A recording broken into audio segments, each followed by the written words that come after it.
Peter's one of the last of an original generation, man. There was Ron Delsner, there was Bill Graham, there's Peter Shapiro, man. I mean, what are they gonna say when he's gone? What are they gonna say? He was a kind man, he had thoughts, man, he had ideas, man, he was an inspiration, man. Actually, they're gonna say all of those things, because they're all true, Peter.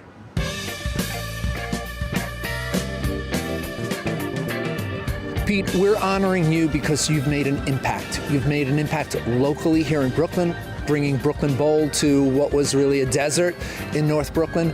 And because of all of the other accomplishments you've made, you're an independent promoter who's had an impact on really the concert business nationwide.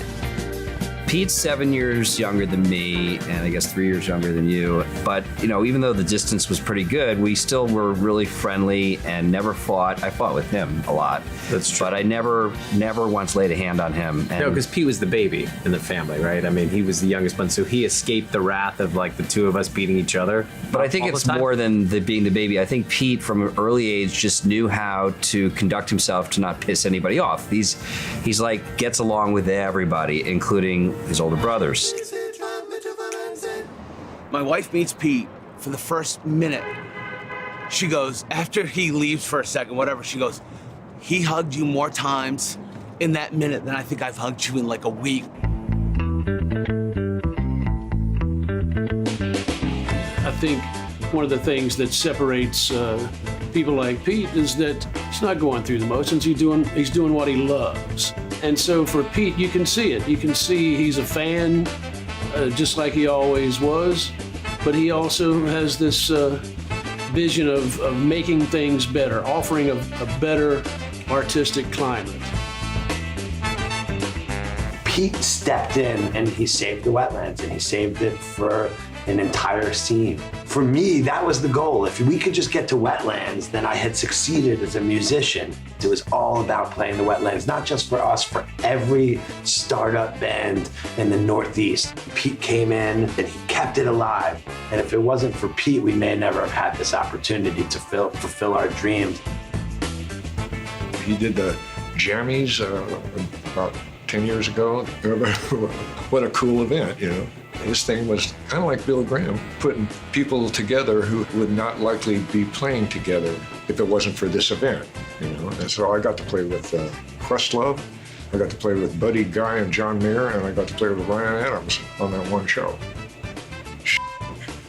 You know, that was an eye-opener. I mean, if it was up to Pete, we would only play his venues and nowhere else, you know. And to be honest, like, I would do it because it's all about the music and having a good time, period. That's it. I mean, that's why we play like, I don't know, 8 nights, 10 nights, Bowl Live, you know, day in, day out, night in, night out. And I could, 10 isn't enough. Pete, as you can see, I've been working for you far too long now. I've got myself a job as a groom. Unfortunately, playing all these stupid gigs that you've got everywhere, the returns aren't that great, so I've got myself a little part-time job here. Look at this. Catch some of that Peruvian stuff there. That's fantastic. I should have quit you. Pete Shapiro, I'm proud to say, calls me 5 to 10 times a week. And I should be the least important guy in Pete's world. I'm the nonprofit guy. Pete doesn't make a dime off me. Pete has an internal drive about social good. And the highlight for me and for all of us was at Fare Thee Well. We did an auction for a guitar that was signed by all the members and actually played on stage by Bob Weir. And the guitar ended up selling for over $500,000. And it was divided among 17 nonprofit organizations that all have ties to the Grateful Dead. And it started with Pete just saying, go with it. We need to do something great. We need to do something great for all these organizations. You figure it out. So you get the energy from New York City, and you get the loving, encompassing, hippie, feel-good family from the Grateful Dead, and you get Pete Shapiro, and it's unstoppable. I mean, he's a mastermind. He's the mad professor, and his head is his office, and his eyes. The eyes are like, I got an idea. To me, he's a psychedelic Walt Disney. That's who I'd call him. If Walt Disney dropped acid, you got Pete. I think Pete probably, whether he does it consciously or not, is a real student maybe of the mythical Bill Graham school of promoting, where the whole idea of you'd walk into the Fillmore and there would be a bucket full of apples, and he could take an apple if he wanted. So I think with Pete, it's not only take an apple, but what else can he give that helps make it not feel like just another night at another concert? He's the kind of guy, if I was his age, young with him, I'd be his partner and be with him because we got along. He understands when you see something that's great, you get it. I don't think I've ever signed anything with him. I think it's all been done on a handshake or a high five or a Shappy, back slap. One of those things where he crushes you in a hug, hold, back slap kind of thing. Yeah.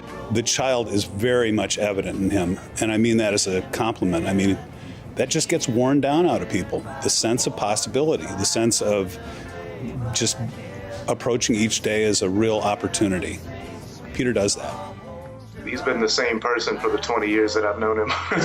When you ask how long I've known him, I was like, it's been a long time, but it doesn't seem like he would be that old.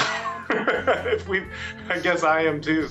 Well, Pete, I wish you well, and I'll see you in court. Wait. I want to know what you're saying. I'm just gonna say it. We just gotta be more spontaneous. Mazel tov, Pete. We love you. Pete, I am so proud of you. Thank you for everything you do, and let's keep doing it. Pete, congratulations on being awarded the BRIC Celebrate Brooklyn Festival Opening Night Gala Award. Hi, everyone. Hi, Daddy. I'm so proud of you, and I really love you. Peter, you deserve this, and I love you. Peter, I love you.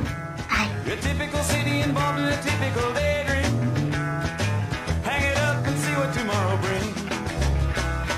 Dallas got a soft machine. Houston